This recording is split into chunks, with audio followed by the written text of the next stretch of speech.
Hola, estamos en un nuevo video de David Cocina. Hoy vamos a terminar la receta. Vea, ahora después de hacer los dientes, toda la carne. Y ahora hicimos la salsa. Entonces, después le echamos bien buena la carnecita. Porque hacer esa pasta es muy buena y muy nutritiva. Entonces, se libre la ala, después le hace la carne, la batimos. Vea cómo bien de tela, vea, tela también y tan sabrosa.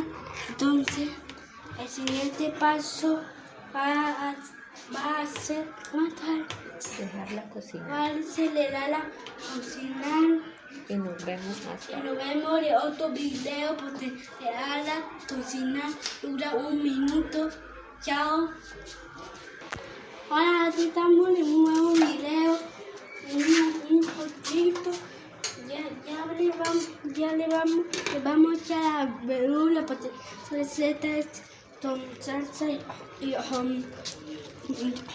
con carne. Entonces le echamos la verdura, entonces le echamos todo a la esa y la batimos. Vean cómo se ve nervioso y al último y después eso hace una obra maestra. Entonces ya está listo. Ahora ya terminamos el video.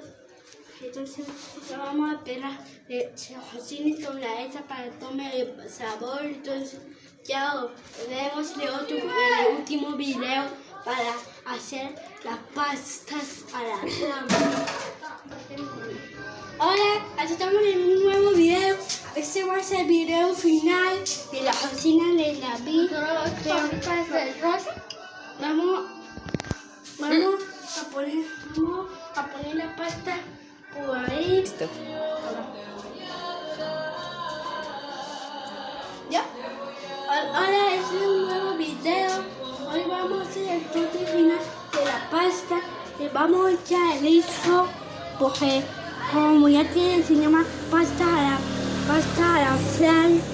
Tiene varios ingredientes. Entonces después eso tiene dos formas. A ver, le echamos todo el liso y ahora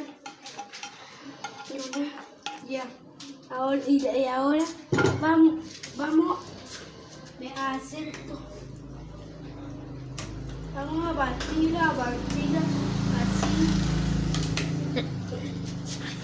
Mamá, me gusta una licuadora. Mamá, me gusta una licuadora. Entonces le hacemos así. Entonces ya está lista. Entonces dejamos de olor. Entonces así es como se hace. Ese es el último video. Espero que la hayan disfrutado. Puedes hacer esa receta para tu casa. Entonces le voy a leer esos comentarios. Espero que te guste mi canal de cocina. Entonces, nos vemos a la otra receta. Bye.